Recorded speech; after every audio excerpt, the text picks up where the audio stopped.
शब्द बीमार से पड़ गए हैं आजकल। शब्द बीमार से पड़ गए हैं आजकल। एक खुराक आपकी वाह वाह की चाहिए। तकलीफ़ कितनी भी आ जाए जीवन में, चेहरे पर मुस्कुराहट होनी चाहिए। नमस्कार, राम राम, सत श्री अकाल दोस्तों। आप सुन रहे हैं रितेश को। आपका तहे दिल से स्वागत करता हूं एक बेहतरीन पॉडकास्ट सीरीज़ में, जो J C Bose University of Science and Technology के कम्युनिकेशन एंड मीडिया टेक्नोलॉजी द्वारा चलाई गई है। सकारात्मक ऊर्जा, जिंदा दिली से बीमारी दूर भगाने का नुस्खा। कोडरमा के अरुण मिश्रा कभी खुद जूझ रहे थे कैंसर से, अब बन गए हैं मरीजों के मेंटर। कैंसर पीड़ितों के मन में जगाते हैं उम्मीद, इलाज में करते हैं मदद। कोडरमा के झुमरी तलैया निवासी 62 वर्षीय अरुण मिश्रा अपनी सकारात्मक सोच और जिंदा दिली के दम पर सैकड़ों कैंसर पीड़ितों की ताकत बन चुके हैं।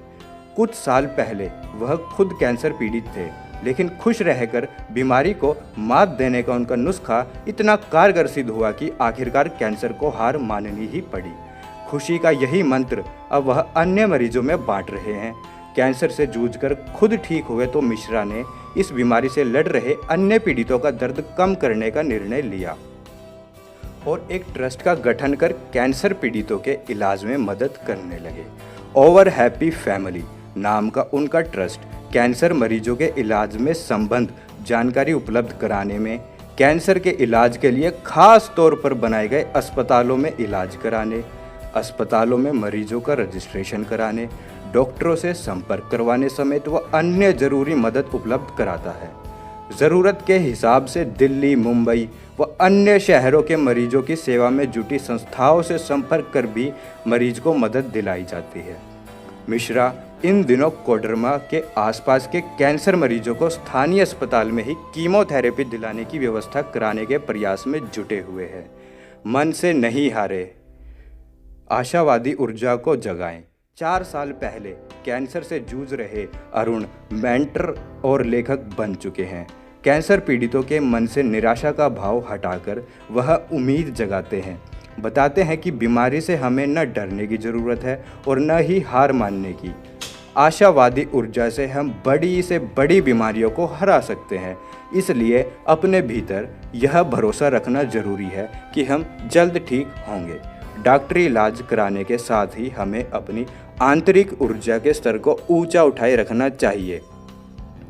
मिश्रा की ये बातें मरीजों को आत्मविश्वास बढ़ाती है। वह लोगों को योग, प्राणायाम करने व अन्य गतिविधियों के माध्यम से सक्रिय रहने की सलाह देते हैं। उनके ट्रस्ट से जुड़कर 200 से ज़्यादा लोग अब तक स्वस्थ हो चुके हैं। मिश्रा कहते हैं कि शरीर बीमार भले हो, लेकिन हमें मन से बीमार नहीं होना है। कैंसर पीड़ितों को प्रेरित करने के लिए उन्होंने एक किताब भी लिखी है। उन्होंने किताब से मिलने वाली पूरी रॉयल्टी मरीजों की सेवा में समर्पित करने की घोषणा की है। परिवार के 4 लोगों को खोया। मिश्रा ने अपनी किताब में लिखा है कि कैंसर से उनकी जंग करीब 60 साल पहले ही शुरू हो गई थी। उस वक्त उनकी दादी की कैंसर से मौत हो गई। इस घटना के कई दशक बाद उनके पिता भी इस बीमारी की चपेट में आए। बाद में अलग अलग समय में 2 बहनों को भी कैंसर हुआ। ये सभी लोग कुछ माह तक इस बीमारी से जूझने के बाद जिंदगी की जंग हार गए। पुस्तक में 23 जुलाई 2018 को अरुण मिश्रा के उस दिन की मनोदशा का विशेष रूप से उल्लेख है, जब नई दिल्ली एम्स के डॉक्टरों ने उन्हें एडवांस स्टेज का प्रोस्टेट कैंसर डिक्लेयर किया। मिश्रा कहते हैं, कई तरह की उलझनों के बीच इसी दिन मैंने तय किया कि अपने अंदर की शक्ति जगाकर हम बीमारी को हराएंगे। मिश्रा ने कहा कि किताब में मैंने कहीं भी कैंसर को हराने की बात नहीं की। मेरी सोच अपनी जीत पर केंद्रित थी, मतलब छोटी लाइन को मिटाने के बजाय बड़ी लाइन खींचने की थी। इसलिए खुद को मजबूत किया।